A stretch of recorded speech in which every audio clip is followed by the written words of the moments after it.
Let's look at question 2, which is also a Bernoulli's equation application, equation of energy. In this sum, we are told wind tunnel draws air at 28 degrees centigrade, 101.3 kilopascal. There is a large axial propeller fan located at the exit of the wind tunnel. The air velocity in the working section is 50 meters per second. Draw a neat sketch of this setup. So if you look at this setup, you will notice air comes in and it exits.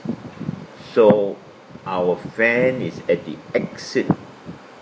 The pressure within the tunnel will be invariably less than atmospheric, because for air to be drawn in from atmospheric pressure, there needs to be a pressure lower than atmospheric pressure.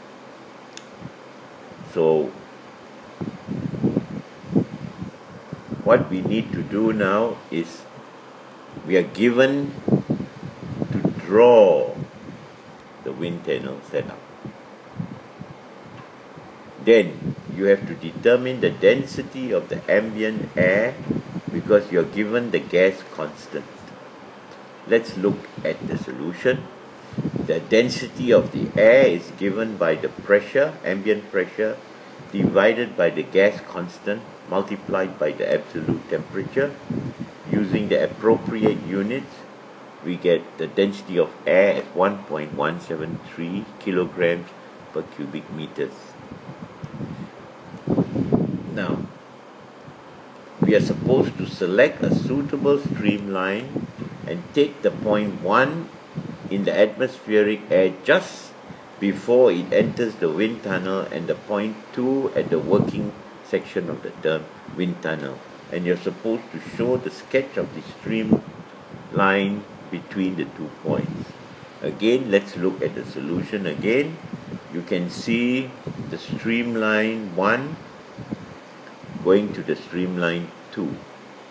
Okay, so this has to be drawn very carefully, and this is going to be our point 1, and point 2 is just before the fan.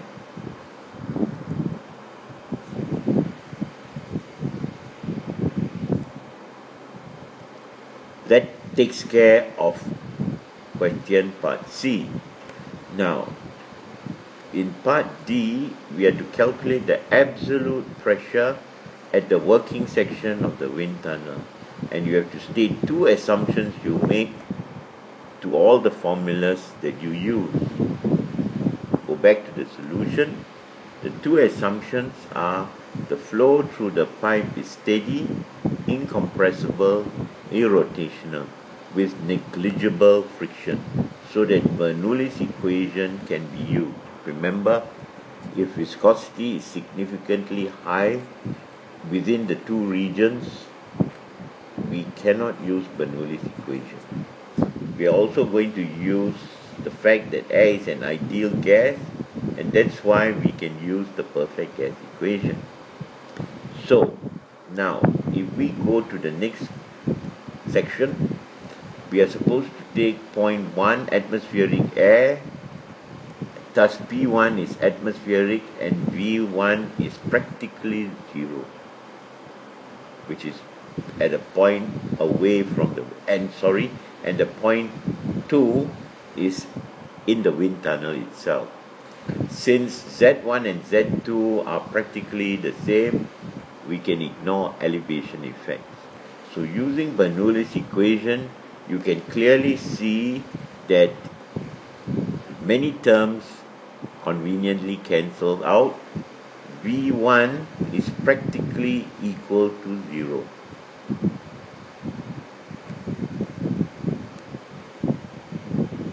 Okay, and Z1 and Z2 can be ignored, leaving us with this simplified equation.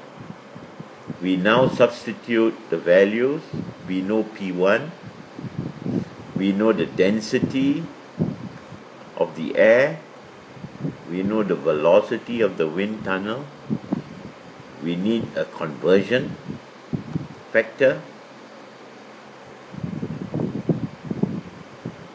to change the velocity multiplied by itself and multiplied by the density divided by 2. What you get here when you evaluate with the correct unit will be Pascal. And that's why when we want kilopascal, we have to divide by 1000.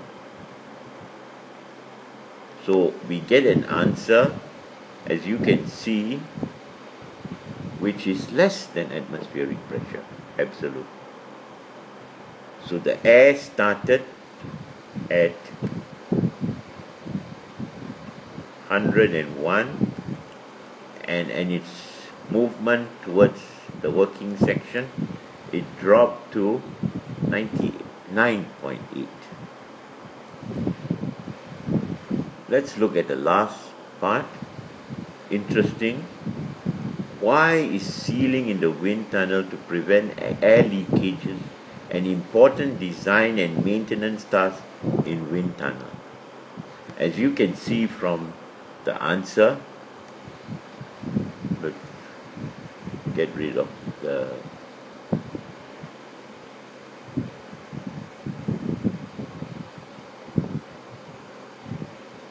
As you can see from the answer, the velocity in the wind tunnel increases at the expense of pressure.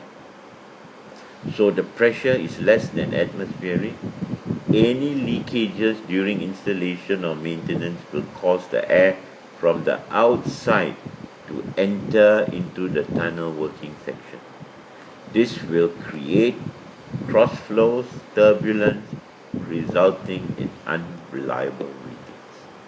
This takes us to the end of this question.